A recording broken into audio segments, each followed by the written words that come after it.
بلێتە مەشوانین هێژاب تایبەتیژی دەما داوی پرسە بەگەڕاندنا پەنابەرێن سووری و لە ترکیەنە دی ڕۆژە بێدەیە ڕۆژ تنەیەک و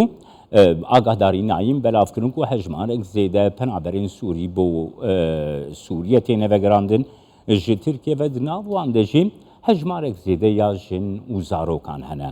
Bedir Mustafa rêveberê navenda Raman a Lêkolînê ji Stenbolê mêvanê min dibe vê mijarê li gel Bedir Mustafa em dê bigirin dest silav bû te kekeyê Bedir. Kekê Bedir dema dawî de hejmara penaberên ku ê Sûrî ku ji Tirkiye tên derxistin yanî her roj zêdetir dibe. Eger avêyekê tu çi vegirê dide ku dema dawî de ev hejmar zêde bûye? Dema we atema şivanê min hêja teva baş rastî wek we got û rapora xwe de anî ziman de ev vegera han pir bûye divê ve herdû mehê dawî de. Yekî ji sebebê û sedemê serekenî vêna nêzî 2 sala berî herbijartina Tirkî propagandakî pir mezin li ser mesela penabera hat kirin di hundirê Tirkî de ser vegerandina we wek em dizanin û wek hinek wek reqimê we anîn ziman jî nêzî ana di Tirkiye de hîna hejmara 5 milyon penaberê ji welatê biyanî di Tirkî de hene.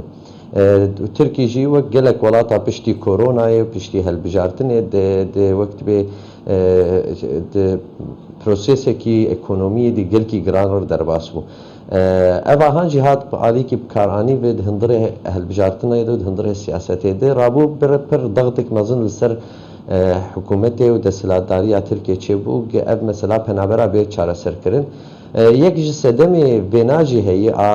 yekî ji herî sereke gelek penaberê biyanî piştî mesela Efganistanê jî taybetî hatin derbasî Tirkî bûn û berê xwedan bajarê wek Stenbolê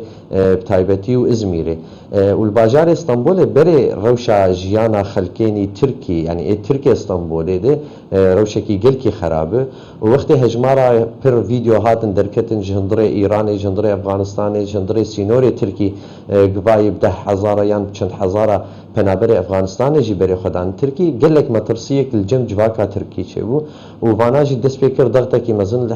li hikûmeta xwe dikin. Tiştê di dwanî ev penaberê hatin wek anan bêjin ê Sûrînî giçêbûbûn gelekê Sûriye piştî mesela erdheja li hundirê li başûrê Tirkî û bakurê Sûrî ket Sûrî xelkê Sûrînî li heta tabê li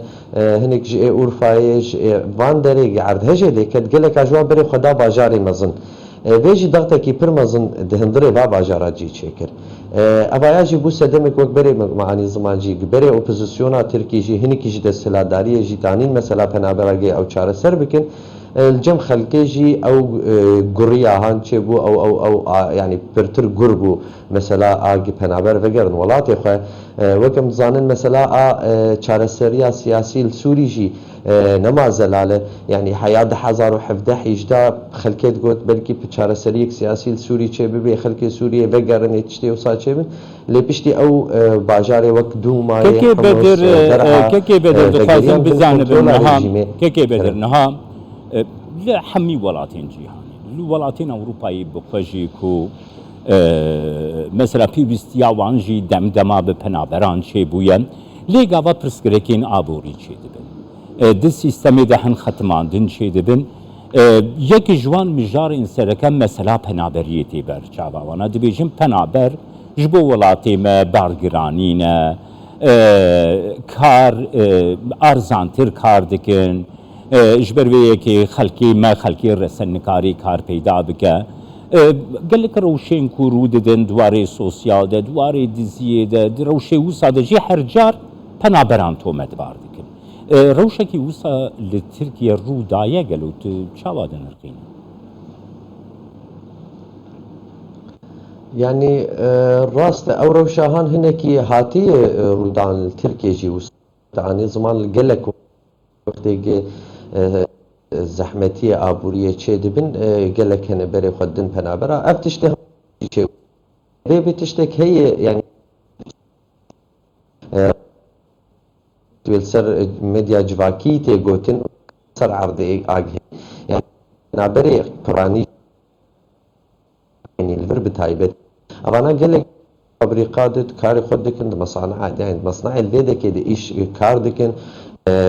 جف تجارتك افتشتهان ناي برچاف كرنش خلكيره يعني رايا قشتير ناي برچاف كرن جبرق بينا بيجن امده او درخن بنا انا القلق ترك اني زمان دبي من وقت يكون خوازن خلك سوري ونوانا بقرين كسكتنش تركا جهه وانا بقره يعني ابقلك تي زمانين جي وانا سوري بقره اللي خلكي وك انا معاني دسبيك معاني زمان شو مساله يدي ودولاتي وقت الكيدي چند باجاري مزني سياسة ولات بردن وتي استراتيجي انسان تيدي وابانا براني اواش خوش خلكيتي روشا فابريكاكي مصنعكي آلية بو باي بنابر بهتر اكتد كار دكن سوري او دبيجن ام الاسطنبولي كيكي بدر مجارة كيكي بدر نها وزارة دربية امريكا دست نشان دكه دبيجي كو سوريا نا آماده روشا سوريا نكاري حل بگره كو حجمارين زيده بنابر بينه وگراندن كسي تاكي كسي كو بداخواز وان با او دكارن وگرن لي جروبين برفرح نابك بينه وگراندن لتركيا قالوا سياستك هي جو بجروبان حجمارين زيده خلقي وگرين سوريا يعني او سياسة بچكي تي اخافتن وكانا قوتنين تركيا هني افتشتكي كوم راندنا انا ولو نهاتي قوتن او دبيجن املويدك حاضريه خانيه او كار دكن لاليه دهندري هريم بين كنترولا تركي ده ودبيجي ويشاغي نيزي مليون انسانيه بقرور وقت نيزي مليون انسان وكان مدزانر روشاوي دك جاليه ابوري وجاليه اوركاري ببر لواز يعني خلكي جهرنور بريد اليه ابوري دبر انا خلكي ويدك اليه دبي عفريني دبيا ادلب دبيا آلية جريس بي وانا تبع دبي آلية أبورية دي روشكي بر خراب دن وقت مليونك ديجي وگر وتجارتك مظن لور چينه بي يا چارسريك سياسي روشكي بر خراب اجبروا براستي حياة انا از نباورم جه حكومت كارب بوي هجمارا مظني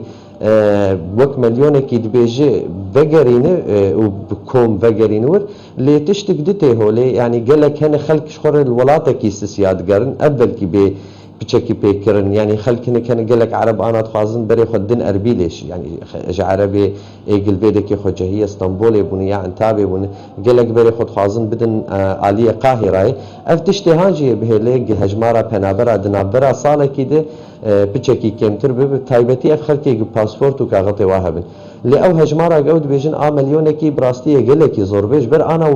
وروشا او لكاريني انا الويدك العاليه بابي وعزازي واندرا قلكي روشكي خرابج بر تفلي هذيك تشبو يعني خلقي حمصي شامي كيكي بدر نها دخازم هروها بزانبم يعني انها حولك زيدة ترجع لي أنقرة وهي كوبيبندين خلق الشامي عصاي بك اف مسلا پنابران یک جوان مجارا یکو